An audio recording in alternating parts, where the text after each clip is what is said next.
Good day guys, Mark here again and welcome back to my channel. If you're new to my channel, you love cars, motorcycles, and DIY, please consider subscribing and check out my playlist.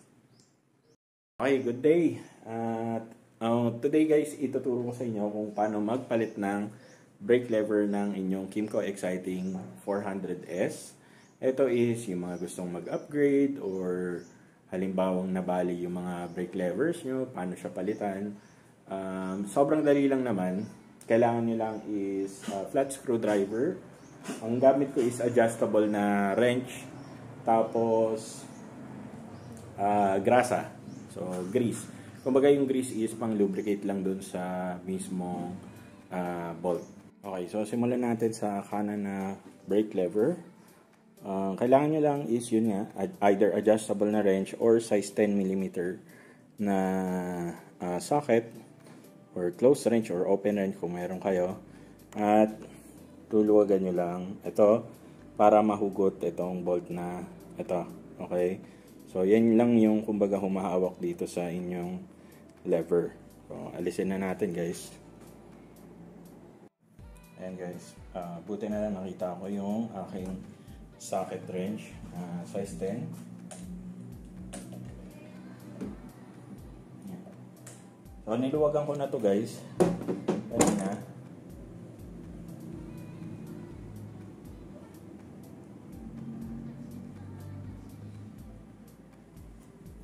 Ayan, size 10mm na bolt. Ay, na nut.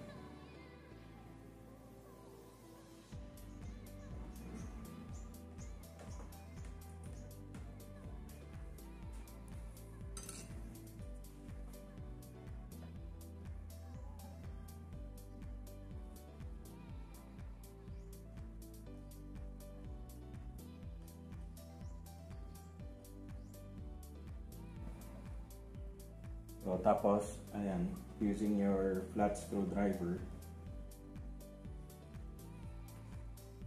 luluwagan nyo lang.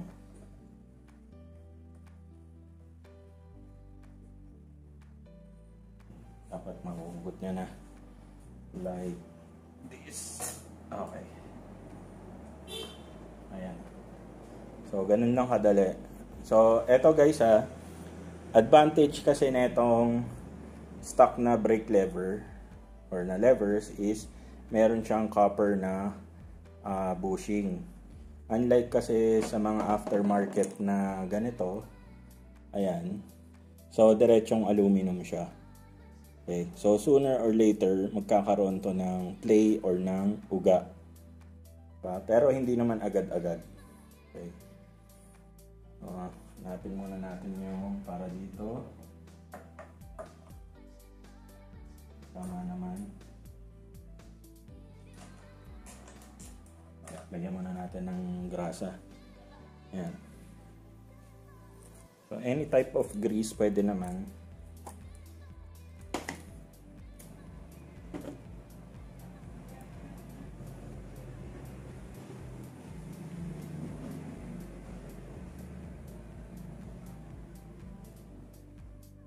Ayan.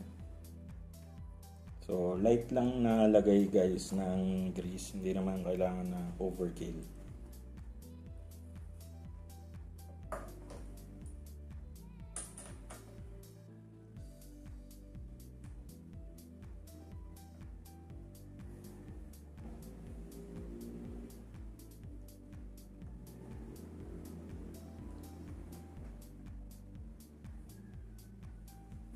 Kailangan lang dito is align.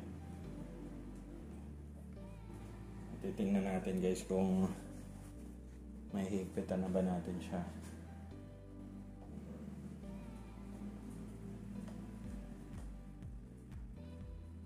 Okay.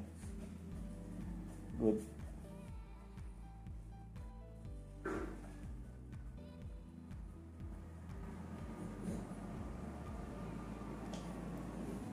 So, nasa pinakamababang settings yung lever ko ngayon. I-adjust na lang. Depende sa gusto nyong settings. So, meron siyang 6 na settings. Papakita ko sa inyo. Yan. So, nasa 1 siya. Yan. Kung medyo nalalapitan kayo, ito, pwede nyo siyang itaas. Yan. So, lagay ko na lang siya siguro sa 3. Ayan. Okay. Good. Yan. Tapos ilagay nyo na yung nut and that's it. Okay. So, eto na guys. Nakabit ko na yung sa kanan. Yung kaliwa na lang. Same process lang naman. So, hindi ko na bibidyohan. Ipapakita ko na lang sa inyo yung finished product. Okay. So, napalitan na natin both. Left and right. And ito nga yung ating stock na levers. Ayan lang guys yung gamit kong grasa. Yung conventional na grasa lang. So, nakaset siya sa 3. Yun yung pinaka-okay. So, kung gusto mo nyo pang tumaas to or lumayo dun sa mismong handle grips, taasan nyo to. So, meron naman siyang 6 na setting. So, para sa akin kasi ito yung pinaka-okay for me. Okay. So, kayo, bahala na kayo kung gusto nyo pang mas mataas dyan or okay na rin kayo sa 3. Ayan. So, ito yung kabila. Okay, so yun lang guys. Sana nagustuhan nyo yung video natin today. If you did, please give this video a thumbs up. At kung hindi pa kayo nakasubscribe, hit nyo na po yung subscribe button and yung notification bell. At kung meron po kayong mga request at kaya naman po natin gawin, please utilize the comment section sa baba. At sisikapin po natin gawan ng video ang inyong mga request. Again, Mark nga pala ulit. Maraming salamat sa pagsama today at magkita-kita po tayo sa ating susunod na video.